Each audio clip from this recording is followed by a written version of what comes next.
Dennis was so nice. Him not tell no man no. Him see him. Dennis bro, we just give some money now, and then right away a man come beg him just take it back from me, borrow from me if you give a man that, you know. And then it's that, you know. In July 1999, the world lost a legend, a father, and a husband. Dennis Brown had revolutionized the reggae world with his iconic songs. Sadly, his death was tragic. What happened to him? How did his family react? And what was the reggae legend's net worth when he passed? Grab a seat, and let's delve into the rise, fall, and legacy of reggae's crown prince. Abandoned house. Dennis Brown's childhood home was at 135 Orange Street in Kingston. The home has a historical and cultural significance.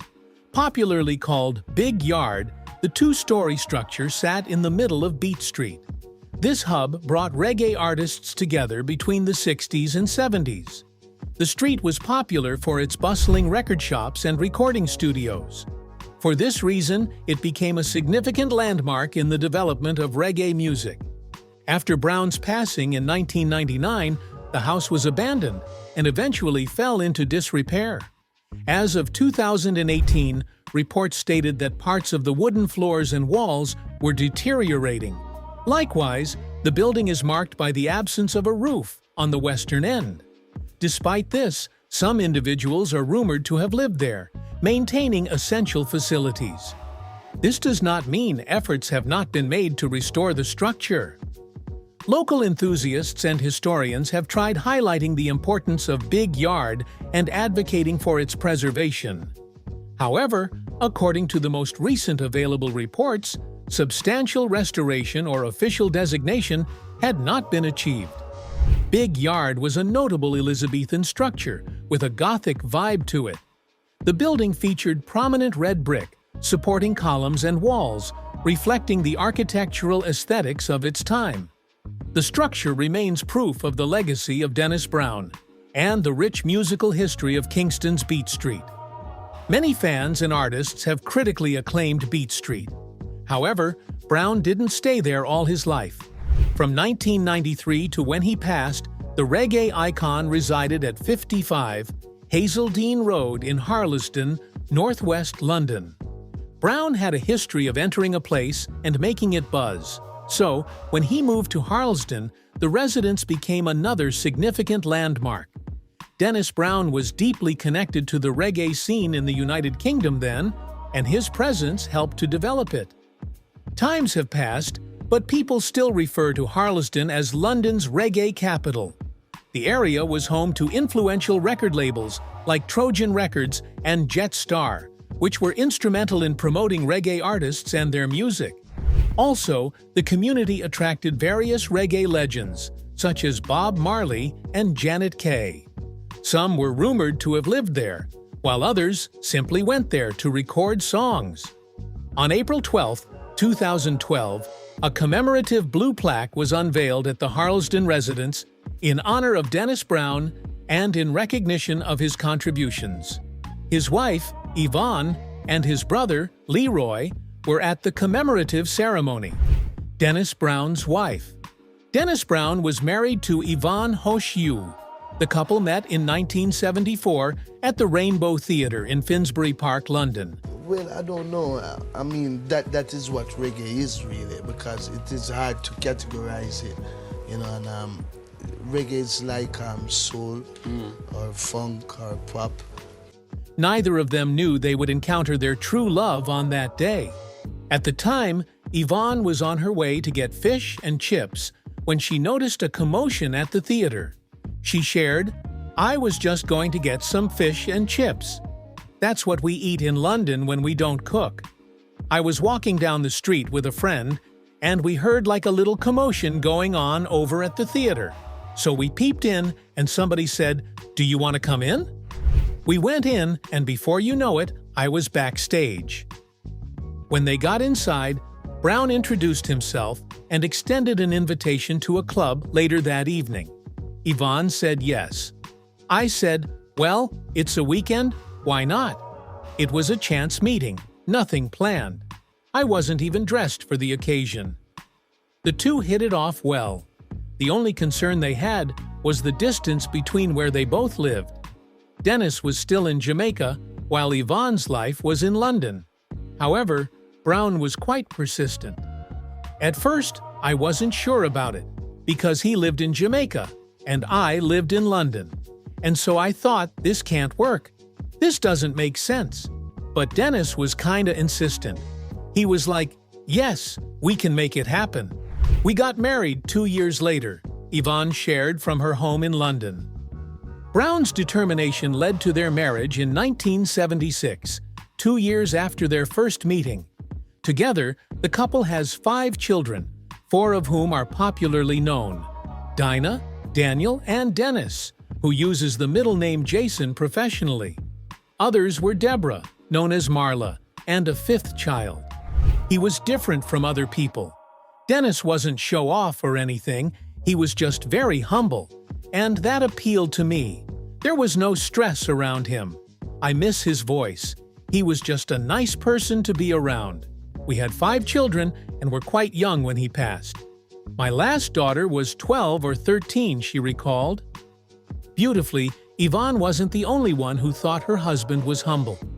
At a Jamaica Reggae Industry Association Open University Symposium, hosted by Stephen Golding and Colleen Douglas, in February 2024, saxophonist Dean Fraser also spoke of his humility and his niceness. Till today, Yvonne misses her deceased husband dearly. Listening to his music and hearing all the tributes, sometimes it feels as if Dennis is still around. At times, it's as if he's not actually gone. The music lives on, and because of that, the spirit lives on. Yvonne was very supportive of her husband's musical career. She co-wrote several of his songs. Of the many songs he recorded, Love Has Found Its Way ranks high on Dennis Brown's hit list. Interestingly, the couple wrote the song spontaneously. In an interview with the Jamaica Observer, Yvonne said the song came together while relaxing in London. Dennis was doing an album for A&M Records, and he was just trying to get some melodies and some lyrics. He was strumming his guitar and came up with a verse. Love has found its way in our hearts today. When your love is beautiful, nothing can go wrong. He asked me if I can add some lyrics to the song, and it came out of the blue, because I was looking out the window at the moon, and I said, "The moon shines bright over yonder, and it makes me feel so fine. I'm so thankful that Jah has made you mine," she recalled. By joining forces, the duo produced what is today one of Brown's most played tracks, featured on his 1982 album of the same name. Yvonne said Brown recorded a rough cut of the song on his tape recorder and presented it to Joe Gibbs, the producer with whom he had worked since the mid-1970s. Bass player Lloyd Parks and saxophonist Dean Fraser were among the musicians who played on Love Has Found Its Way. Yvonne said she wrote several of her husband's songs, including Words of Wisdom, Rasta Children, and Creator, but Gibbs took credit for them. When Brown recorded Love Has Found Its Way, Yvonne told The Observer that she warned him. "I said, make sure my name is on this one." She further listed Words of Wisdom, Funny Feeling, Halfway Up, Halfway Down, Ray of Light, and Promised Land as her favorite D. Brown songs. Brown and Yvonne had a good marriage until his unexpected death in 1999 at the age of 42. And since then, Yvonne has consistently made it a duty to preserve and honor his legacy. Dennis Brown's 4 known children. There have been various speculations about the number of children Dennis Brown had with his wife, Yvonne Brown. While some say the couple had 5 children together, others say the couple had only 4 children, owing to the non-disclosure of the details about the remaining child. During interviews, Yvonne often said she had 5 children with her deceased husband. In a 2015 interview, Yvonne's youngest daughter, Deborah Marla Brown, also said the same thing. When the interviewer said she was the youngest child of her parents, she corrected, "Youngest daughter, youngest of 5. All of Brown's children were born in Enfield, London. Let's check them out. Daniel Brown. Daniel Brown is the first son of Brown's parents. According to reports, he has been involved in many musical projects that honor his father's legacy. In 2003, he collaborated with producer Bunny Brown and Studio One's Clement Sir Coxsone Dodd on an album titled Father and Son, which featured duets where Daniel's songs were combined with his father's original recordings. He has also participated in events commemorating his father's contributions to reggae music. For instance, he was present at a tribute show held by the Jamaica Reggae Industry Association, JARIA, where other prominent artists such as Julian Marley were present. In 2015, he began teaching music at 16. In addition to his musical endeavors, Daniel has been seen reconnecting with family members and close associates of his father. On one occasion, he reunited with his uncle, renowned reggae artist Beres Hammond, highlighting the close-knit relationships within the reggae community. Daniel maintains a private life, hence not a lot can be said about him. However, it remains evident that he tries to preserve and celebrate his father's musical heritage. Dinah Brown. Dinah Brown is one of Brown's daughters. Like Daniel, Dinah's life is private, so there's limited information about her. However, she has a passion for singing. According to her sister Marla, Dinah has a beautiful voice but is shy about performing publicly. Dinah sings, but she's very shy. She is actually my dad's favorite singer. She gets very nervous, but once she's in her zone, she's beautiful. She makes me cry. I'm going to give her songs to sing so she gets more confident, she shared in the 2015 interview. Dinah primarily focuses on her family. She is active on Instagram, where she occasionally shares pictures of her children, highlighting her role as a mother. She might be a private person, but she acknowledges that music is an important aspect of her life. Dennis Jr. Brown. Dennis Brown Jr., popularly known as Jason Brown, is the youngest son in the Brown family. As a child, he spent his holidays in Kingston, Jamaica, immersing himself in his father's musical heritage. This was a general practice for himself and his siblings at the time. Due to this exposure, Dennis began to love music, and eventually, his passion led him to pursue a career in line with his father's legacy. At first, he wanted to be a professional footballer. When he was 13, he was offered pre-season trials with several football clubs in the United Kingdom. But after his father's death, he began to steer towards music. He took time to find his voice and direction. In 2014, he released his first debut single, Reasons, a reflective piece underscoring the need to be grateful despite challenges. This was followed by other self-penned singles, including Good Girl and Te Amo. He self-directed and filmed the latter using a GoPro camera. His music is characterized by a fusion of genres, blending reggae with contemporary sounds, reflecting his diverse cultural upbringing in London and Kingston. Dennis is active on social media, where he engages with fans. His Instagram profile describes him as the son of the late great Dennis Brown, a friend to many. Deborah Brown. Deborah Marla Brown is professionally known as Marla Brown. Born on November 5th, she is the youngest of 5 siblings.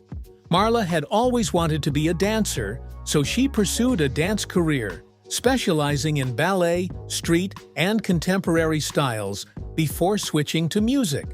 For over 14 years, she had several performances around Europe.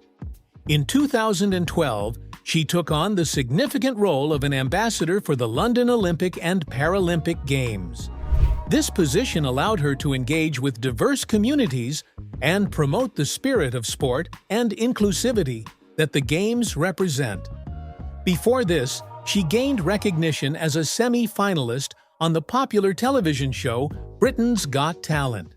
Her journey on the show showcased her remarkable talent and determination, capturing the attention of the audience and judges alike. Following her television success, she transitioned to the corporate world and began working for Adidas.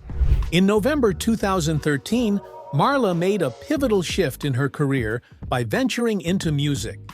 She debuted as a singer at the renowned Jazz Cafe in London, a venue celebrated for its rich history and vibrant performances.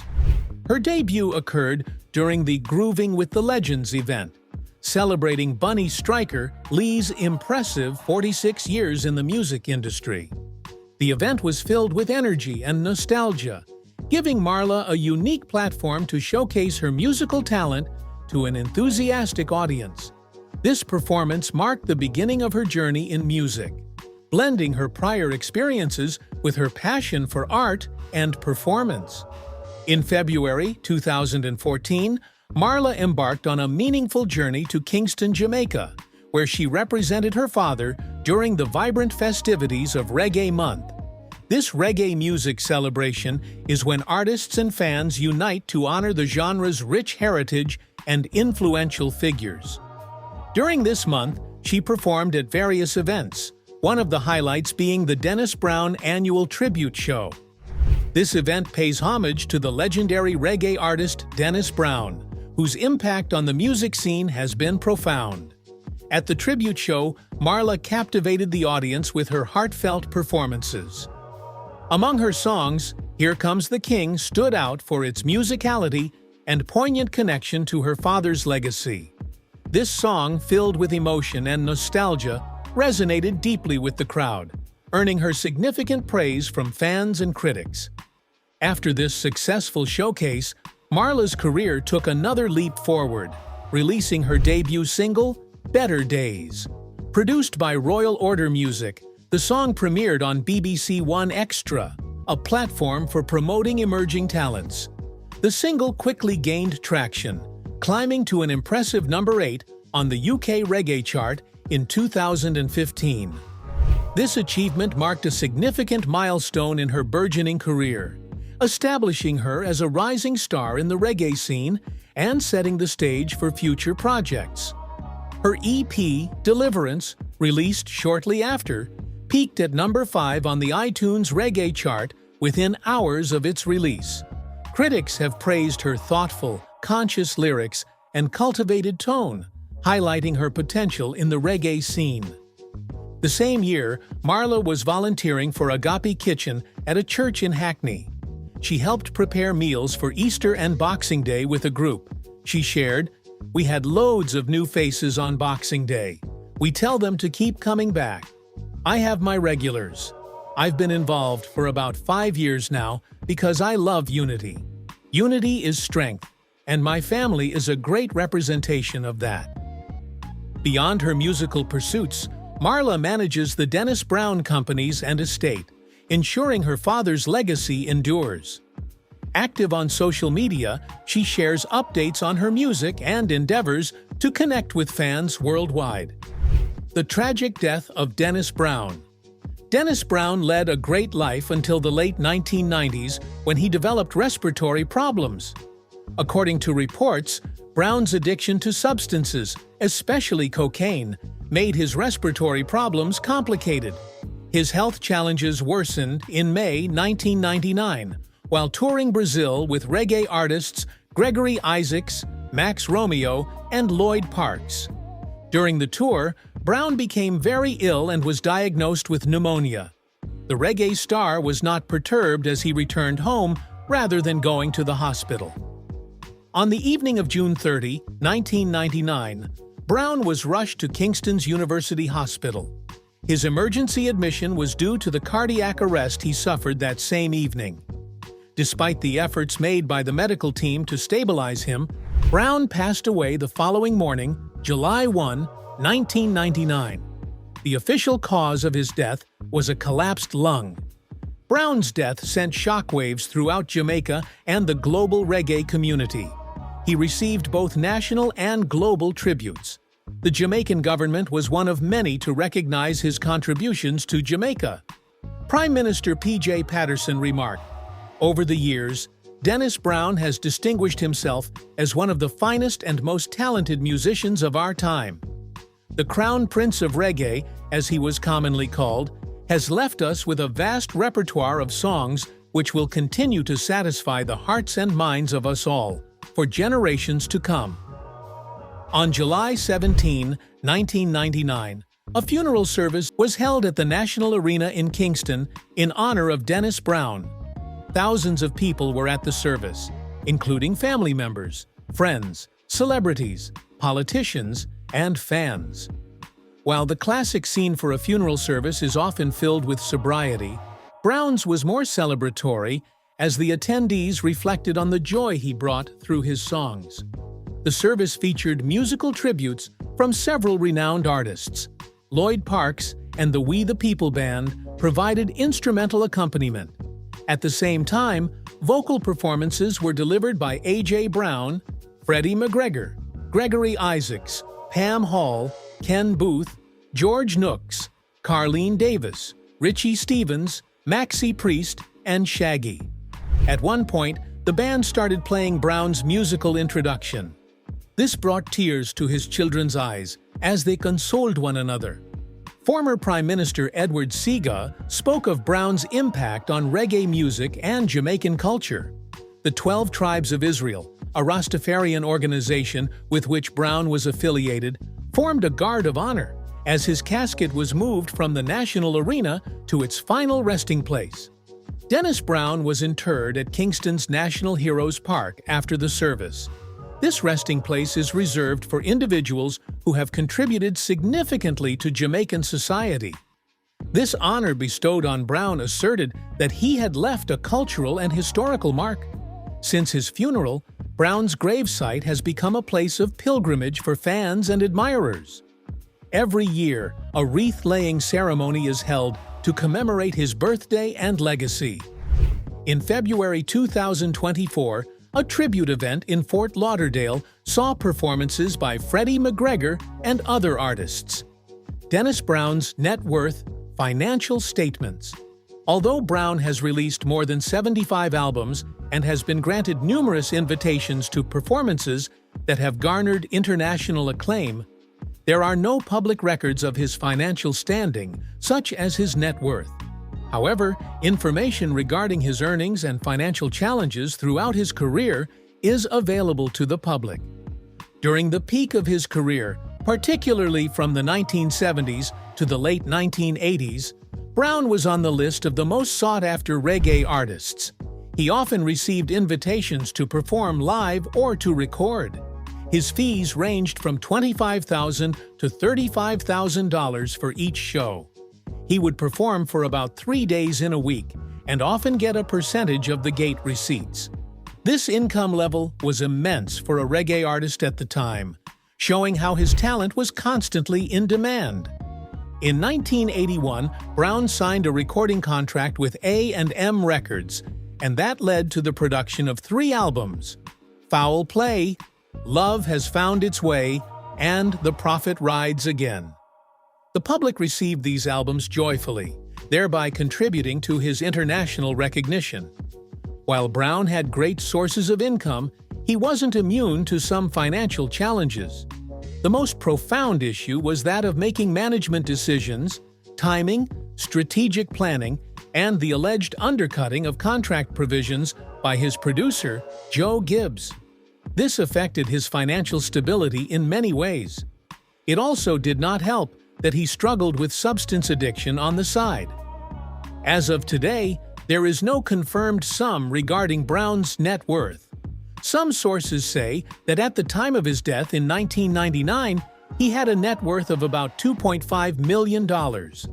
However, these same sources also warn that this amount should only be considered at the surface level, especially since it has not been verified. Plus, it may not account for various factors such as debts, assets, and ongoing royalties. Although Brown is no more, he has not stopped generating revenue for his estate. His music continues to be celebrated and sold worldwide. The consistent sales of his music, tribute concerts, and influence on subsequent generations of artists all point to one thing: Brown's legacy remains culturally and financially significant.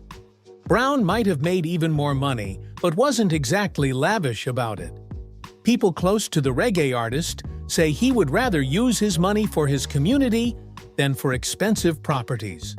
According to neighbors and friends, Brown was famous for purchasing food and handing it out on his birthday. We were just a good friend. We was all grow up in there as a good friend. Look after one another. Can say do something for me, wash a pants, see me wash a shirt. Just go ahead and do that as a good friend. I'm older than him, you know. He would also organize hangouts to make everybody a part of the celebration. While Brown's possessions were modest, his musical instruments held high value. This should not be surprising, considering the icon's passion for reggae music. His family donated one of their acoustic guitars to the Vault in London's Hyde Park Corner. The Vault is a place where treasured memorabilia are preserved.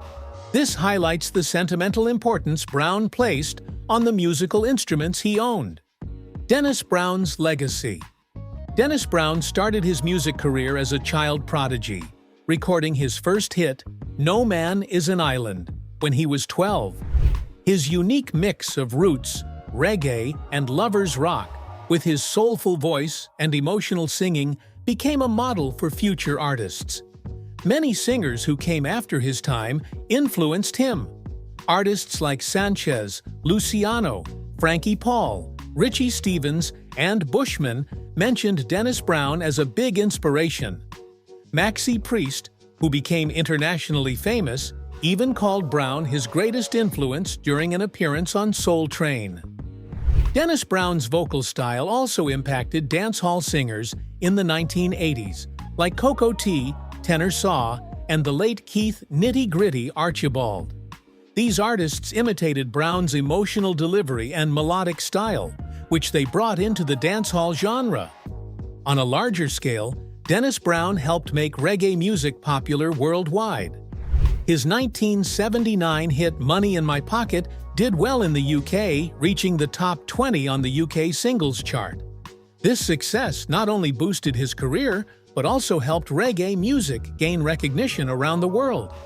The Dennis Emmanuel Brown Trust was created to keep his memory alive in 2001. It helps educate young people, promotes Dennis Brown's legacy, and gives musical instruments to kids. The Trust also gives out the Dennis Emmanuel Brown DEB bursary each year to students between the ages of 10 and 12 for their educational achievements. In 2005, George Nooks, who worked with Brown in the 1970s as a DJ, released an album called George Nooks Sings Dennis Brown, The Voice Lives On. Nooks said, "Dennis had a big influence on me. He was my #1 singer, and I used to sing like him." That same year, Gregory Isaacs also paid tribute to Dennis Brown with his album, Gregory Isaacs Sings Dennis Brown. In February 2007, there were events in Jamaica to celebrate Dennis Brown and Bob Marley, since they both have birthdays that month. In 2008, the Dennis Brown Trust started an internet radio station just for Dennis Brown's music. The same year, a tribute concert was organized by the Jamaican Association of Vintage Artists and Affiliates, JVAA, with performances from Dwight Pinkney, Derek Harriott, Sugar Minott, George Nooks, and John Holt. Several songs have been made in honor of Dennis Brown, including If This World Were Mine by Slightly Stupid, Drive by Pepper, Whitney Houston's Whitney Houston dub plate on Wyclef Jean's album The Eclectic, Two Sides to a Book, and Song for Dennis Brown by the Mountain Goats.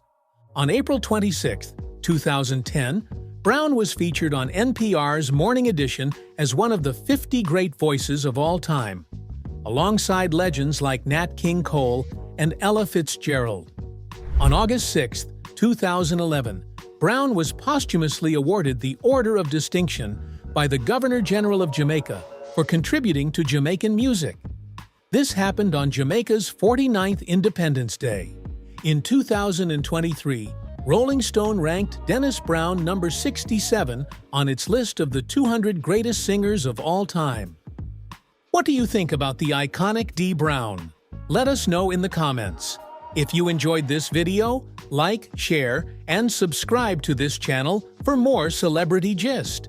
Before you go, watch the other videos on your screen.